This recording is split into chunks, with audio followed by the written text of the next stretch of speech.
afternoon, good evening. Hello, everyone, depending on where you are watching this, whether you're on Facebook, YouTube, LinkedIn, it doesn't matter. We want to say hello. We've got another great show lined up for you. And by now, I hope that you have seen the flyers and you've been talking about it. Today, we're talking about how to become more decisive.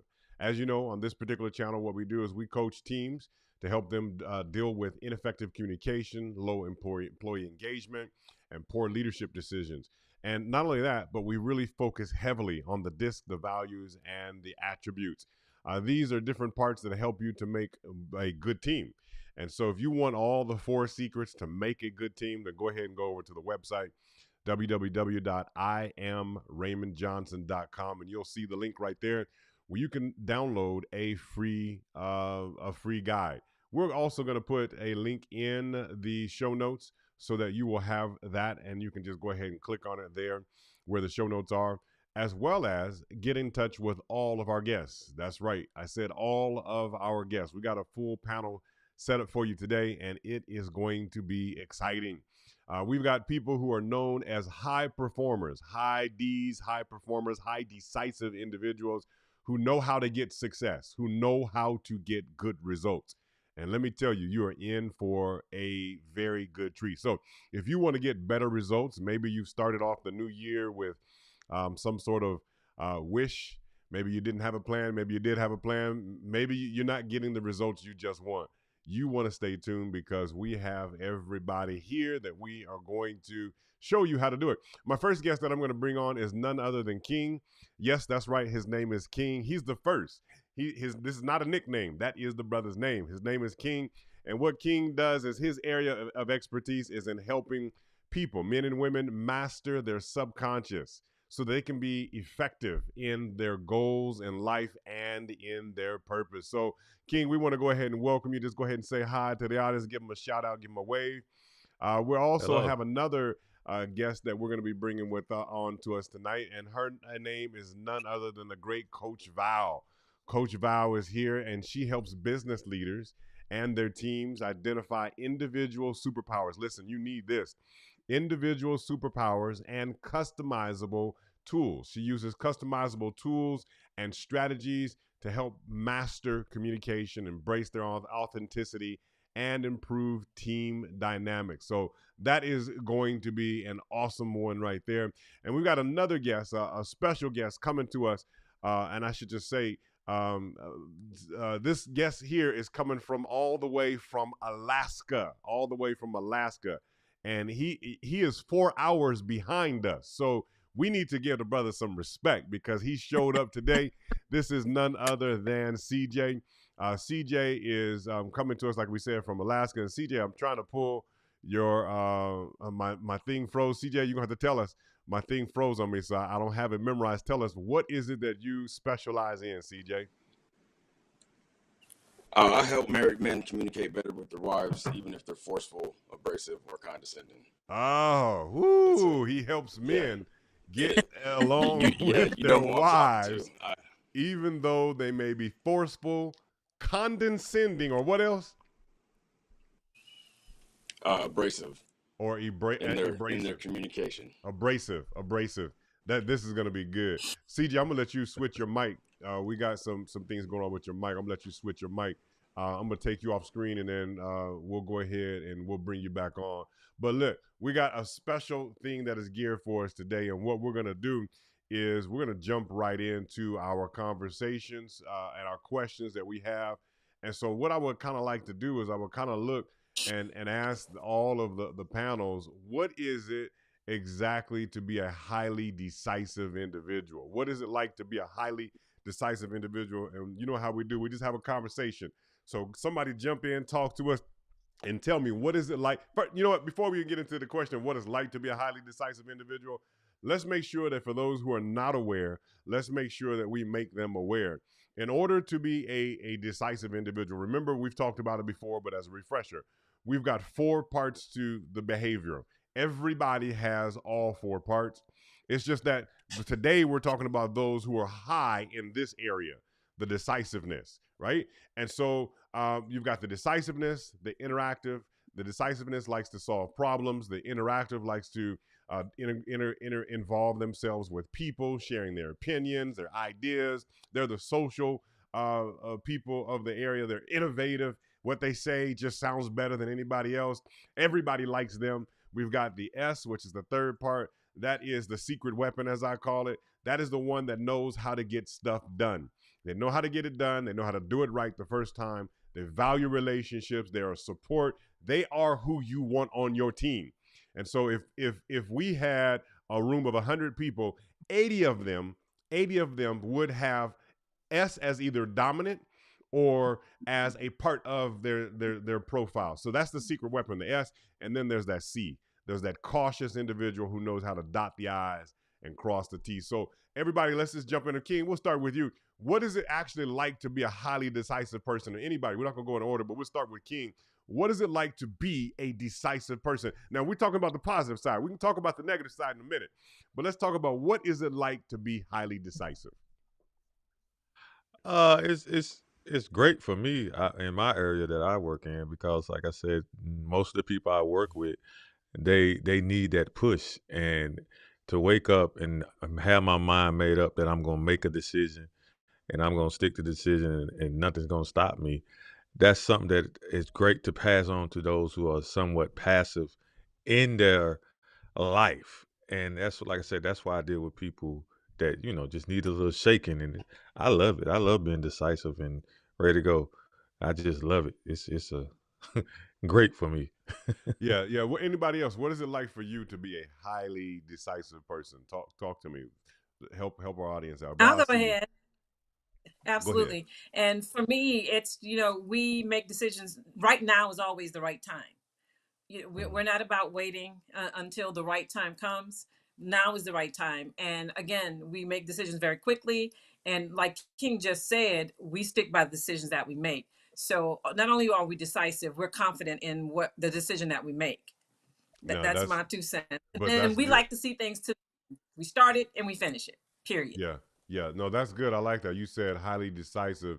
We're confident. I believe that's what you said. That we're confident. Is that how you put it? Absolutely. Now, can anybody attest to that? Is that like a trait that ever is easily observable by everybody Yeah, else? that Are we was confident? Yeah. Yeah. yeah, Yeah. that was Definitely. she stole it right out of my mouth. I mean, I'm like, yeah, it's freeing. It's a freeing thing to be able to, make a decision. If it's wrong, if it's right, it's all right, and we'll adjust as the time goes. It's a freeing thing to just do that. Not worrying about Yeah. not necessarily the consequence or the outcome. You want the outcome to be good, but you have to make the decision at that moment. It's Yeah. it's right Right. now or never. Yeah. Sometimes, unfortunately, people can think that as a high D individual, high decisive individual, that we can be arrogant. They think we're arrogant. But Mm-hmm. it's really It's, just confidence in what we're doing. What's that, Val? All it is. it's confident. Confident. It's confident. And, and guess and, what? For I, those and of I'm you, just no, go ahead, go ahead, as go a ahead. woman, it's called aggressive by some Mm, people. mm, Not even confidence or arrogant. It's aggressive, but mm. That's it is bad. what it is. But It's bad. unfortunately, it's like that to people who are not confident. Right. Correct. It's like that to people who don't have Mhm. that confidence. And so what ends up happening is you're labeled and you're misunderstood. So what we need our audience to realize is when you're being a decisive individual, this comes with a cost. And people will misunderstand where you're actually coming from. But the bottom Mm-hmm. line is you know how to do it. Now, something that I've learned and I realize is that as a high D individual, you can be so confident that even not knowing how to do a thing or where to put your foot as you walk, you can figure it out as you go, and you can 9 out of 10 times you can be right. But guess what? That one time you can be wrong, you can still fix it and keep on walking and not break a stride. And unfortunately, people don't understand that. But remember that that's the part of us where we like to fix problems, make decisions, we like to get results, and we may not necessarily know all the ways, and we may not listen when we need to listen. But I think CJ, you put it, we just have to fix it. We got to go ahead and just adjust. We got to auto correct sometimes, right? And so we Right. so what is it like to be decisive when it comes to getting results? Because we're talking about in the work environment, we're talking about in the marriage family and side. And I think what I would like to do is start with the marriage side, CJ. That's you, and then we'll kind of work our way and segue to the business side. But as a man, because this is the concept, whether you're at work or not, some people are married, some people are not. But as a man in a relationship, if you're very decisive, what are some of the things that you need to do or to be aware of, since that is who you are? Talk to me. I don't know if that makes sense to you. Okay, so I've noticed, like, in my own marriage, there were things that just weren't working. I mean, they weren't working at all. And so naturally, that's a problem. On the immature side, it was like, whatever. I'm gonna keep doing, whatever it is that I was doing.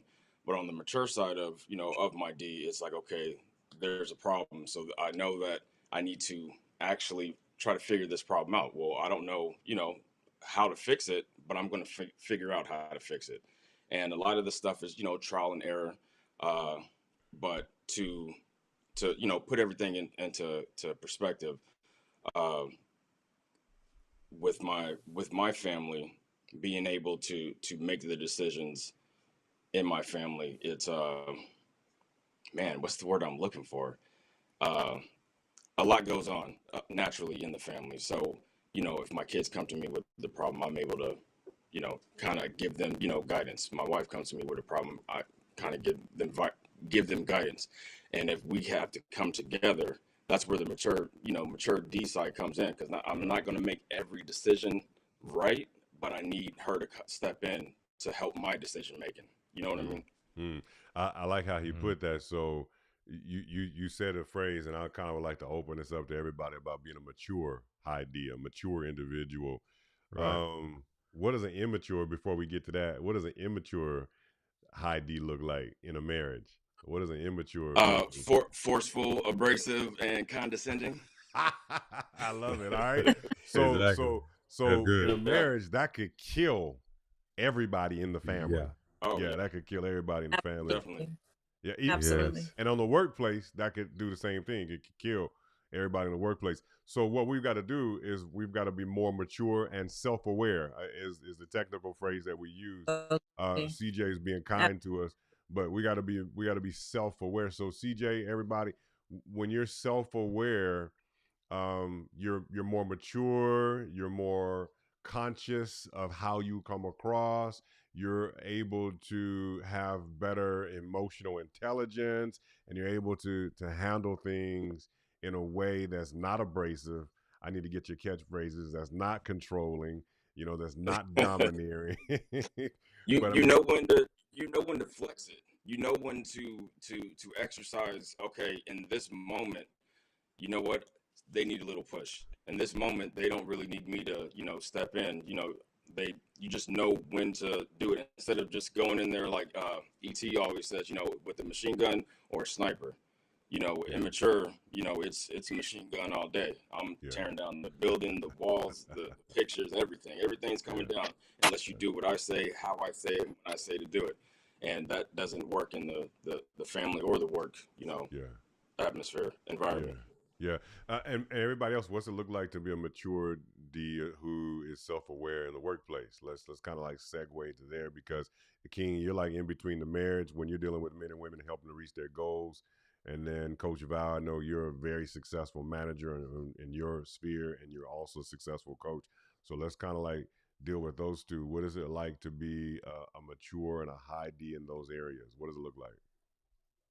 And if you don't mind, I'd like to say something about the marriage part of it Sure. as well, because it's a bit different from the female side, quite honestly, because especially if your mate is the opposite, like complete opposite, you have to be mature and self-aware so that you know what adjustments to make. So for instance, so that word that I'm going to add, I agree with all of the words that CJ said, but argumentative was my my pet peeve, that I had to make an adjustment for, because that was a response. Okay, so it ended up in arguments instead of what we need to do as a mature D, and listen.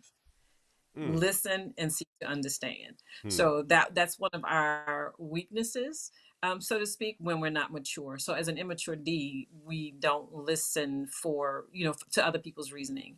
And as a mature D, in the marriage and in the workplace, we tend to slow things down and listen to what the other person has to say. You know, And a lot of times, just saying the same thing, you realize.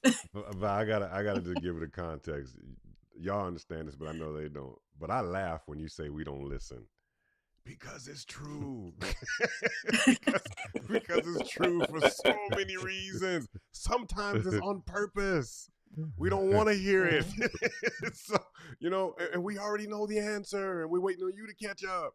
But we have to be self-aware and we've got to slow down and we got to listen and we got to take our time. So that's a good one. King, I see you biting at the bit, bro. Go ahead. No, no. Well, I'm gonna say it's a little different because, like I said, I always go from the mental aspect of maturity. What you have to do, you have to make up in your mind that when to be the D, when to be the I, when to be the S, when to be the C. That's how a mature D operates because we are so decisive. We can interchange and out of them positions for whatever calls for us to get the job done. So when you're a mature D, you understand that no matter what has to happen, you're going to make it happen, even if it's you taking a step back and allowing someone else to step up or using somebody else's strength. Because a lot of times a D is not needed in every situation. Sometimes you're going to need to pull in somebody who know how to talk to the crowd, who know how to do this. And sometimes you're going to pull in somebody who know how to look at it analytically and understand what's going on. And then you're going to have to pull in some people just for support, just somebody to work this thing out. And what a mature D does is understand when and how to put these things in place because we always gonna get the job done. But when we mature enough, we understand we don't have to do it by ourselves. That's good. I like that. So when we talk about being this maturity, this high D, self-aware, decisive, know how to get results, how do you know if you're in an environment that you can actually thrive? How do you know if you're in an environment where you can actually be your D and you can actually get it done? And that may be kind of a crazy question, but I'll let somebody go ahead and take a stab at that. How do you know when you're in that environment where you're going to be free to do that? And I see you, CJ. Go ahead. Yeah, I'll jump in. I look at that as in the environment where I'm not losing any type of energy. It's not draining. It's almost fun. And speaking to what King said, I know when to kind of push and pull.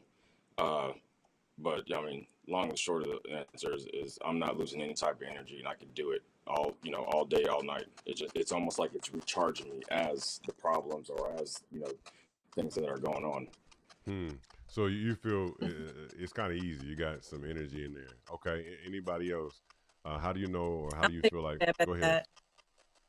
Yes. For me, is in an environment that I'm not micromanaged, and I have the flexibilities to make decisions. And I just recently had this to happen in my job. And one of the things that I came forward when they were asking us to have candid conversations about what could make our jobs better and make us, so things could be more effective. And for me, it was that I be allowed to make the decisions, that I'm being held accountable for the results, because we often get told how to get to the result. And when that doesn't work out, we're held accountable. I said, that's not fair to me. I said, if I can have that level of flexibility to make put the plan in place myself, I'll take responsibility for that result, whether it ends up good or bad. Right, so when I'm given that level of flexibility, I'm in the right place. Coach Val, you just said that because for me, I'm in a situation like that now. It's like, you can have a job if you're not gonna let me do it. If you want me in the driver's seat, let me drive, but don't tell me how to drive and which way to go and how to get there, because your way is not gonna get results. I want to make sure that I'm able to help us all get the results. So yeah. Let's go ahead and let me make the decisions I am held accountable for. I like that one. That's good. So King, talk to us, man. When we talk about being thriving, I'm going off of what CJ's saying. How is it that you're in a position where you can be yourself, where you can be that high D? Well, it comes down to for me, it comes down to me when it's no one stepping up to the plate. And it's more or less like everybody is trying to pass the buck It's trying to say, okay, well, no, you can do it. Oh no, you can do it. You can do it. And so then I know, okay, I just have to take charge, and then you follow. And that for me, that's how that looks like. And in my cases, how I use it, what I do is, a lot of people that I talk to, they're in that position, even though their titles say would shock you, because they CEOs, they're leaders, they are bosses, but they find themselves in a place where they don't know how to make decisions, or they don't know how to make the next move. And so you have to be able to go in and talk to them type of people and push them and, like, no, okay, let's go. This is what we're gonna do. Do you know who you are? You gotta have them kind of conversations. Yeah. And it's for me, I love them conversations. I love getting you started, pushing you. Sometimes you ain't gonna like me, but you're gonna love the results. That's the thing I look at. I mean, I know you're not gonna like me, but you'll love the results. Yeah. Yeah. But that's when I feel the strongest person. Yeah. Yeah. You sound like you have freedom at that point to go ahead and just Oh be. yes. And I think with CJ, he set it up. It's like if nothing is draining you. You could do it all day. It actually becomes fun. And so like, okay, so Val, you got me thinking, when you're in your high D and let's say you're at work, how are you perceived when you're in your moment? I can give you some adjectives. Okay, so there was a before and after, or then and now response to that, because I was, there was some adjectives that people used to describe me, and that was domineering and overpowering and aggressive and that kind of thing. And now that I've matured in my D, I know how to engage a little bit better. One thing, because what I noticed was happening is then when business had to be done, the people weren't the concern. It was the result that we needed to get. And that was very obvious, not to me at the time, but retrospectively, I know that, okay, that's what the problem was. So now I know how to bring the I in a little bit, just to kind of even the playing field a little bit and still get things done. So for those of you who are new to this, she's talking about bringing the I in. We talked about it a little bit earlier and in previous shows, but she's talking about being more interactive, being more sociable, and not so much about the task, not so much about the results. She's being more sociable in order to bring us on in. King, what did you want to add to the conversation? You know what? I mean, I'm probably gonna go left a little bit, but I'm gonna say this as far as the workplace go. Sometimes we gotta understand that we can't apologize for being who we are or who we represent. Authentically, you need me and I need you. What we need to figure out is how we can coincide together. See, maybe that's why I'm an entrepreneur. I don't have a 9 to 5, but it's one of those things where it's unfortunately in our society we have become more sensitive than we used to be, Mm-hmm. and a lot of things that we do in our decisive nature comes off as offensive, but in actuality, you have to know the heart of who we are and understand that if I'm very strong and passionate about making a decision for you, it's for your good. And I'm being selfless in giving you my time, giving you my energy, giving you my effort. And instead of you assuming that I'm just aggressive or I'm just like overbearing, like Coach Val said, understand my heart and what's behind why I push this. Like for me, this is the knowledge I always give. If I see a person in the house burning and they sleep, I'm not gonna go say, "Hey, could you wake up?" It's gonna be really loud. It's gonna be really aggressive, but because I'm trying to save your life. And so how I see the world is everyone I come in contact that God allows to have me come in contact with, it's because I'm trying to save your life. And Mm-hmm. I'm going to be aggressive and I'm going to be very overbearing as you think, but it's for your life. All And it's right. that important to me. This is about to get good. I love that you put it out there. Go ahead, Coach. Go ahead. I have to say this because I know exactly what King is talking about. I've been there and done that. But we also have to understand too that there's a side of this whole spectrum of understanding who we are, where when even with our superpowers we can overuse them in a way that it becomes our kryptonite. And I realized that that's what was happening in those spaces. And as I start to really understand the people that I was talking to, I was still able to get results, but I got the results faster and a better result because I made the adjustments that I needed to make by not turning my superpower into kryptonite. Now, see, that's good. I love it. King, Coach Val, I agree. I want to get CJ in this in a second. But here go the thing. I'm just talking about, remember today we talking about these. People don't understand. So, I have experience when that house is burning and you yelling trying to save people, people still get offended. And it may not Yes. be in such Yeah.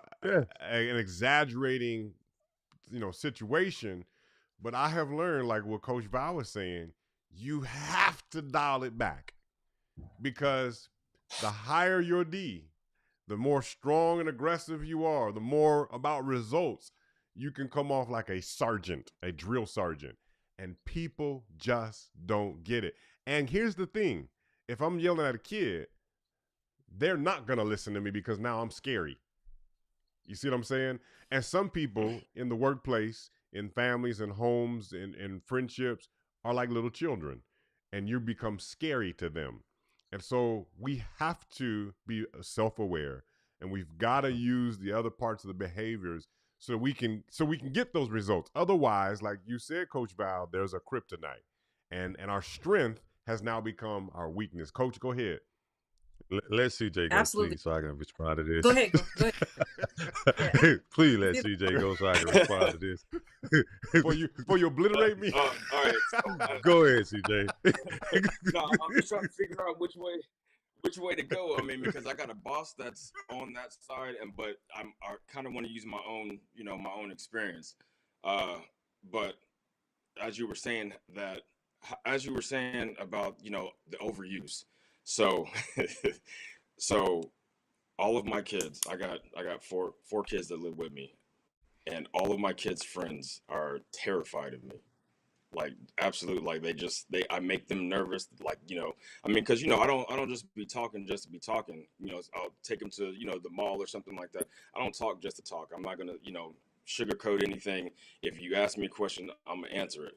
But that's unsettling to the kids. You know what I mean? Like me being as quiet as I am, and then when I say something, I had one of my son's friends was like, yeah, he's scary, and I asked him like, why do you think I'm scary? Because when you say something, I know you mean it. Like there's no question about it.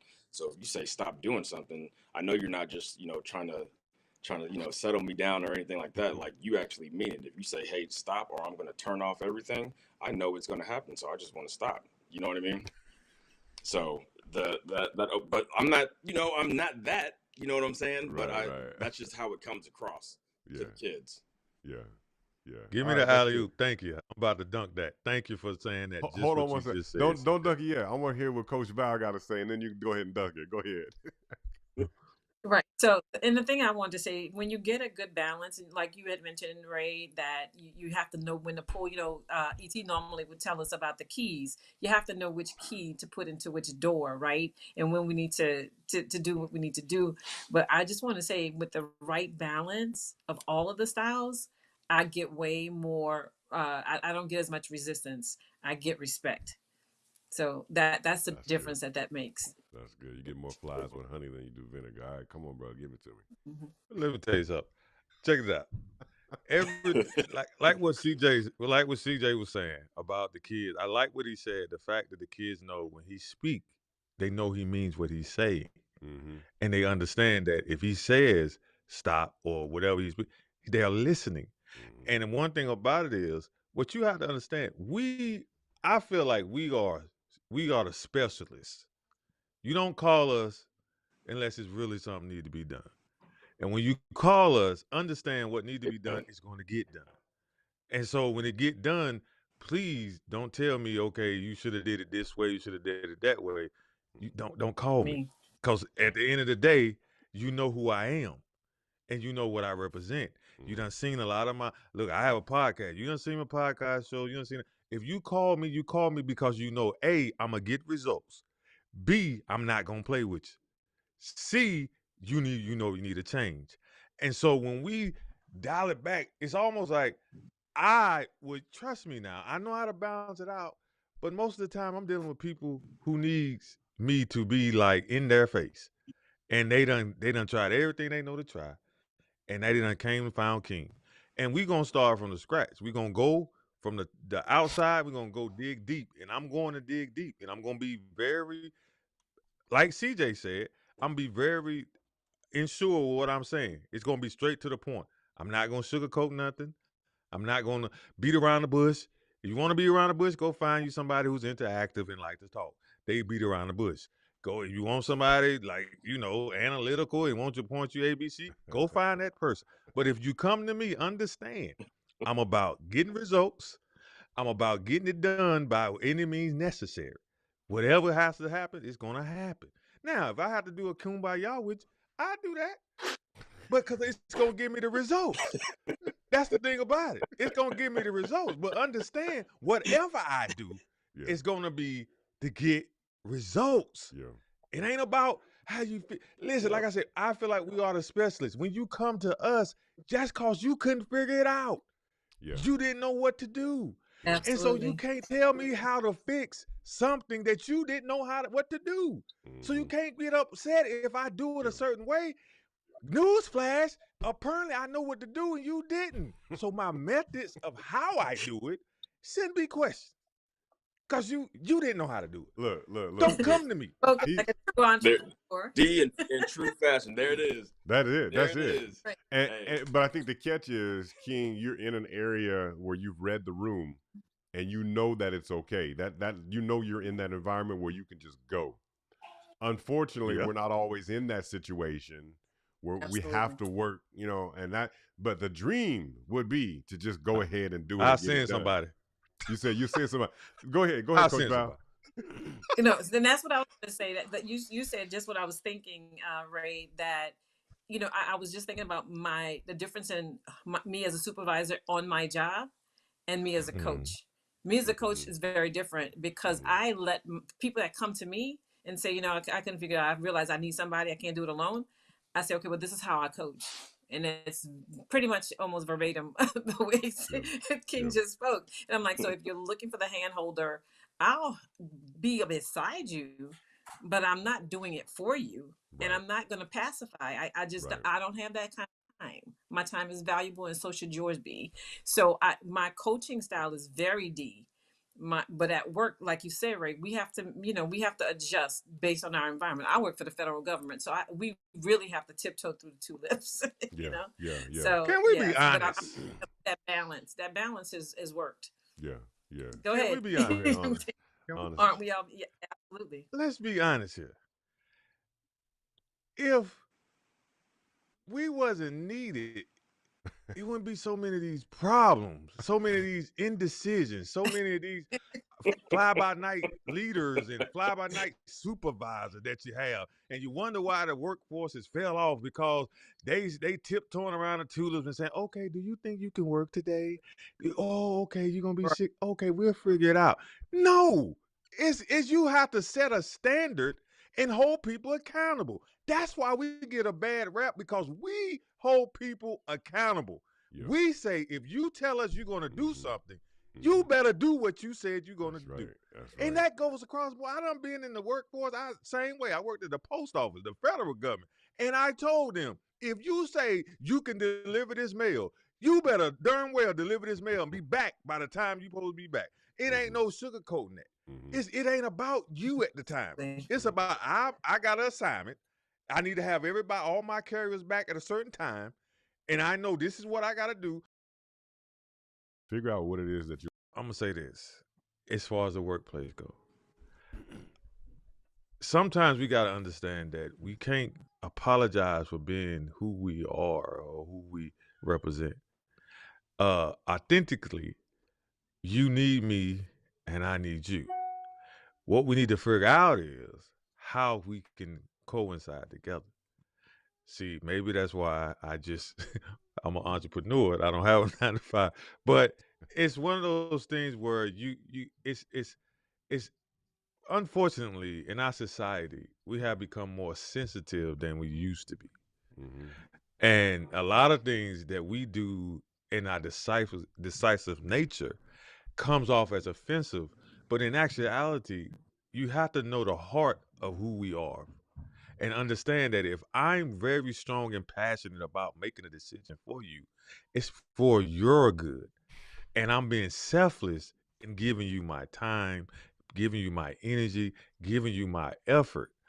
And instead of you assuming that I'm just aggressive or I'm just like overbearing, like Coach Val said, understand my heart and what's behind why I push this.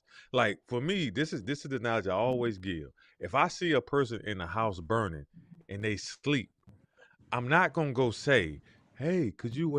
So but I'm not, I'm not that. You know what I'm saying? But Right. that's just how it comes across. Absolutely. Let's be honest here.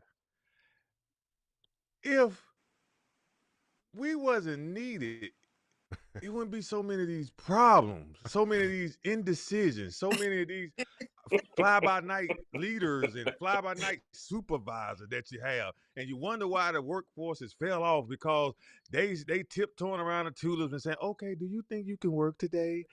Oh, okay, you're gonna be sick. Okay, we'll figure it out." No, it's you have to set a standard and hold people accountable. That's why we get a bad rap, because we hold people accountable. Yeah. We say, if you tell us you're going to do Mhm. something, you better do what you said you're going to That's do. right. That's right. And that goes across. Boy, I done been in the workforce. Same way. I worked at the post office, the federal government. And I told them, if you say you can deliver this mail, you better darn well deliver this mail and be back by the time you're supposed to be back. It ain't no sugarcoating that. It ain't about you at the time. It's about I got an assignment. I need to have everybody, all my carriers back at a certain time. And I know this is what I got to do. And if it ain't done, they not going to the carrier. Who they coming to? They coming to me. Yeah. And so when you have these people that's like, "Oh, why you didn't say it that way? Or why you said this way?" Because apparently saying it another way don't get the job done. Yeah. Holding you accountable gets it done. And what's problem now in this day and age? Nobody want to be held accountable. Nobody want accountability. But you know, King, something you said earlier that I really, really resonated, and that is, we all have value when we come to the table. And as a high D, in your words were, you need me. And when there's a team that has come together and you know who plays what role, that decisive individual is necessary. Just like that interactive person is also necessary. That working person is necessary. The cautious individual, we're all necessary for different reasons. And in fact, I've worked with you all on 1 or 2 projects before where we talked about discovering your genius, where we created that group on Facebook. Excellent team. And there's some others there that I'm going to bring on the show as well. But we all knew our role, our part. And guess what? Everybody was able to function in their part. We had no problems. We were able to get it done. We were able to get the results. Everything was measurable. I mean, it was just right. But you have to, that comes from knowing the 4 keys to a successful team. You need to know who your team is. That's where it all begins. Who's on your team? What do you need? Do you need implementers? Do you need people who are relational? Do you want to go ahead and you need more of a passive group? What is the task at hand? And then you put people together. Because guess what? If you want something that is to build relationships, you don't want a D. Because we're all about tasks. We're about getting the job done. But if you want somebody who's going to implement something, that you need us. That's who you want. We will help make those decisions and get it done. But we'll get into that, and we'll reference that particular show when we get there, because we have talked in the past about all these combinations. Let's wrap this up and let's kind of look at some more questions and some more things. Let's look at this. So we've looked at becoming a more decisive individual. Let's kind of do a recap for everybody before we get into our last areas. All right, because we've kind of overlapped on some of the questions, but I want to make sure people have an action plan. So when it comes to becoming more decisive, I'm going to ask each of you to give 3 tips, and I'm going to start with you, CJ, if you don't mind. I want to ask that you give 3 tips how to become more decisive. How to become more decisive, because for people who are a high D but they're not as high as us, let's say they're like at a 50% mark, right? Because everybody here is over 60%. I'm 99. King, what are you, 99 too? Yeah, You're 99. 99. Coach Val, what are you? 99. 99. CJ, what are you? 120. Started at 99. I'm dropping down to like a 70, I believe. 70. But 70. I got So other things going on, so I'm exercising my different sides. You know what I'm we saying? we adjust. So if you are lower than CJ, and low doesn't mean bad and high doesn't mean good, it's just measuring how you are. But wherever you are in that whole thing is the lower your numbers are, the more intentional you are about making decisions. The more you consider everything and take your time and you go through it, right? What we're talking about is anyone who's not at least where we are. How can you become more decisive? So I'm gonna go with CJ, and I'm gonna go with Coach Val and King, and I'll give mine. And so CJ, go ahead, share with us 3 things that we can do to become more decisive. You can either pull from the show or something that you thought of. I would say actually, you got to get into the mental space. It's you got to get into the mental space of pretty much deciding in your mind first that this is the direction I want to go, or actually look at the big picture and see it as, okay, I want these results, whatever that may be, and deconstruct it backwards. I want these results. What do I need to do to get to that result? And so once you start moving forward, you've already made up in your mind that, hey, these are the results I want, and you just go accordingly to that to see the results. All right, so you got choose as your first one, basically deciding that you want those results, Right. and then reverse engineer it. All right, so that's good. You got up to 3, so you got a number 2. You want to give us a second thing that we can do in order to become more decisive, especially in the marriage space? How can we become more decisive? Oh, in the marriage space, nah, I don't have anything at this moment, just All right. because I'm still kind of going back and forth. There's a lot of stuff. I mean, because I'm like I said, I'm transitioning, so just really taking other people's feelings into an account. You know what I'm Okay. saying? Like because before I was kind of tyrant with mine, immature with mine. I would just say, this is what I want done, and I didn't want to hear anything about it. But actually now it's I'm seeing that it works better for me to actually take their advice in account. But I still make a decision, but I still kind of lean on them for my decision making. I mean, actually working as a team instead of just me just being a tyrant about it. Okay, so here's what I hear you just saying. This is funny. I heard you say listen and decide. You got to listen, and you got to choose which way you're going to go. And I hear your third one as work as a team. These things are important because no D is an island unto themselves. All right. So if you come up with something new, let me know. We're gonna circle back around. But let's go ahead and go do Coach Val. Talk to us, Coach Val. What would be your 3? Okay, so one is to do it now. Don't get stuck in analysis paralysis and or procrastination. And now is the right time. Don't wait for the right time. That's one. And the other one was don't be afraid of change or something new. Right, that we tend to just hop in there. We're ready to try something. If what's the status quo, we that's not our thing, especially if it's not working. Right, so be willing to try something new is one of them. And a third one, I was jotting down a few of them.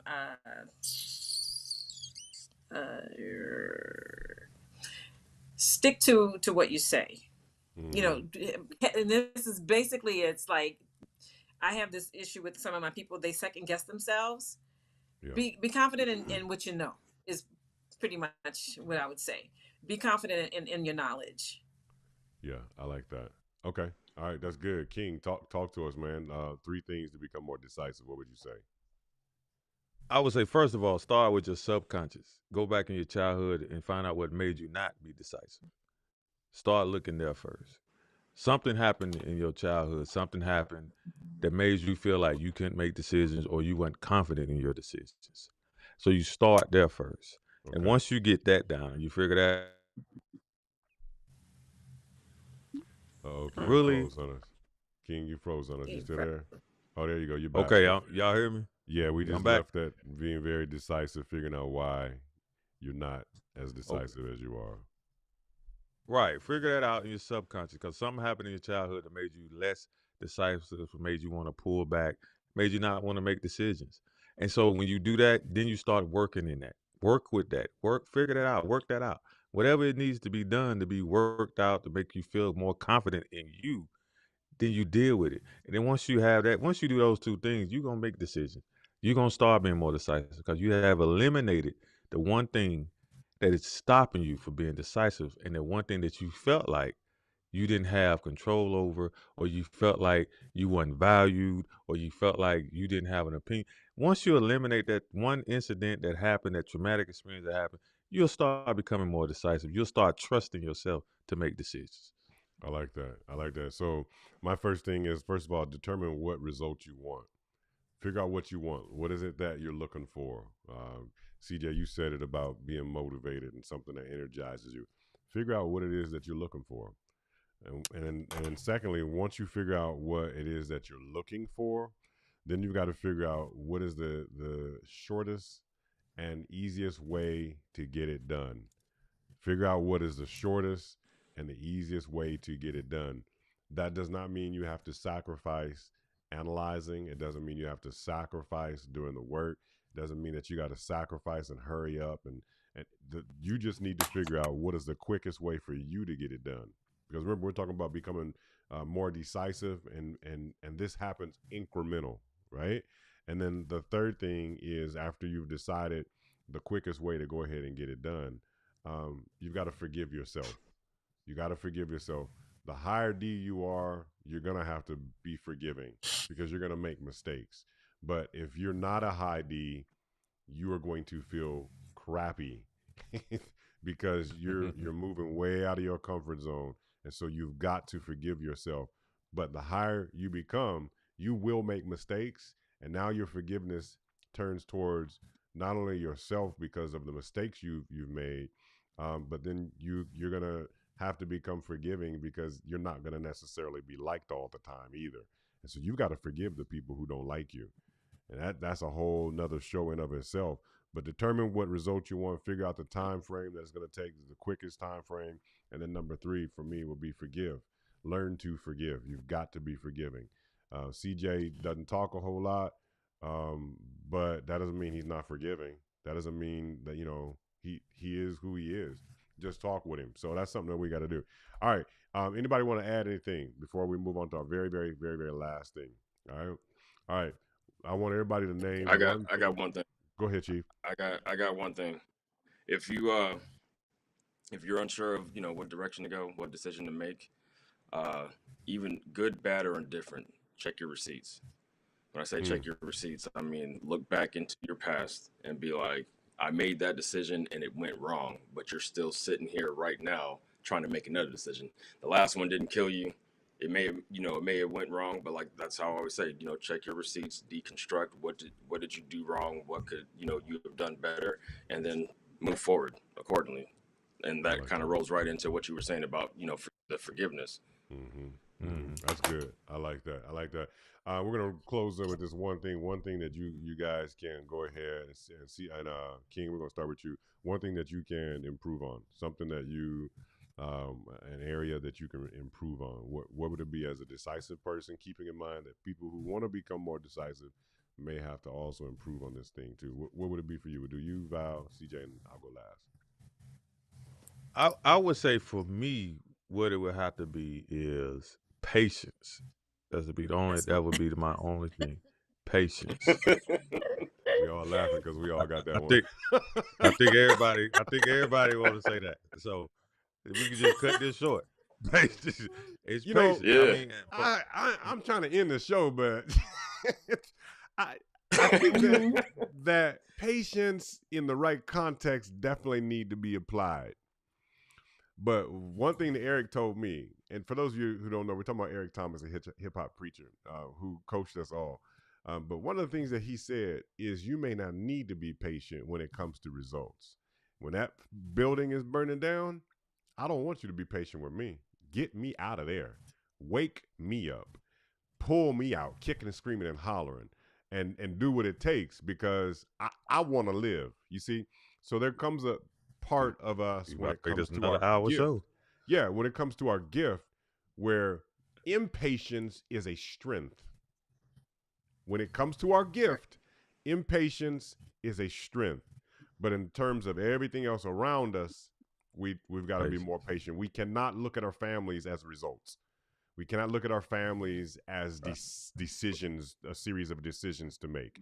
We have to look at them as family. Now, look, that was me. I looked at everything with my son. It's about decision. I got to get results. Man, it was 2 years old. Not 2 anymore, but I mean, it was a little boy. I mean, it ain't about results. It's just about relationship. You know what I'm saying? And so you cannot work so decisive in the context of your family and think that that's okay. I know you got the right motive, but you gotta read the room. So, but I like what you're saying. Patience. That's some context. All right, Coach Val. You gotta be on a co-pilot like Eric Thomas told me one time. Gotta know where to put it on co-pilot. Yeah, it's true. Patience. Yeah. All right, Coach Val, talk to us. What would you say? That definitely would have been my number one. But my number two for me is listening, improving my listening skills. Because sometimes, we have a sense of urgency in getting results. When we hear enough to make a decision, we just want to stop everything else and just jump right into it. And I have to work on that because sometimes I just pop out. I'm just like, look, and just let them finish the, so that includes patience. That requires patience. You ain't alone. and improve listening skills. Yeah, you're not alone. Just don't tell me. You don't want me to do it. Don't tell me. Right. Stop talking to me. All right, I'm listening. All right, CJ, talk to me, Chief. What about you? One thing we can improve on before we close. Slowing down to understand the full process or full nature of the task being done. That's pretty much it. I mean, it's just like you just said. It's like how many there? How long? Where are they at? Point me over there. All right, cool. I got you. But not knowing everything in between that possibly could go wrong. I'm not even worried about that. We'll worry about that when we get there. And it just wastes time. Yeah. So slowing down to understand the full process of the task or whatever needs to be done so I can actually get it done quickly and more effectively. This is interesting because as I'm listening to you guys, before I give mine, I'm listening to you guys and what I'm hearing is areas we want to get better at, knowing that everything that you all have shared are really strengths. Because remember, we're talking about getting results, making decisions, fixing problems. So you go to it and you're impatient. Good. Go on, hurry up and get there. You don't necessarily listen because you've got the task. You got enough information. Your gift is figuring it out. Boom, get it done. I mean, so all that. So these are all strengths. But what I hear you guys saying, I want everybody who's watching this to get. What we are saying is these are areas of self-improvement, of growing. You all who are not high Ds who may be listening may not see it the way we see it. You may say, yeah, you really need to listen. They're terrible listeners. No, that's not what we're saying. They're impatient people. That's not what we're saying. What we're saying is these are the areas where we need to improve on because they've all given us the benefit at one time or another, even though those issues exist. But I'm going to give you mine. Mine is empathy. I've got to learn to be more empathetic. I got to learn to be more empathetic. Don't care about all of the small talk and the details. Let me get to work. So I have learned to be more empathetic. And I'm learning every day. I got to keep that top of mind. Be empathetic when I'm dealing with people. So that, because I like Dr. Lamb, a friend of mine, he says, you'll get the job done, but there'll be a trail of bodies behind you. And that's true. I'll get it done, but I've got to take the team with me. And so that's my thing right there. Well, hey, this has been another episode, another edition. I want to thank each and every one of you all for coming. I want to thank you, our audience, for listening. Remember that we'll be here every single Wednesday at 12 p.m. Eastern Time. Next week, what we're going to be talking about is we're going to be talking more about the next type, which is the I.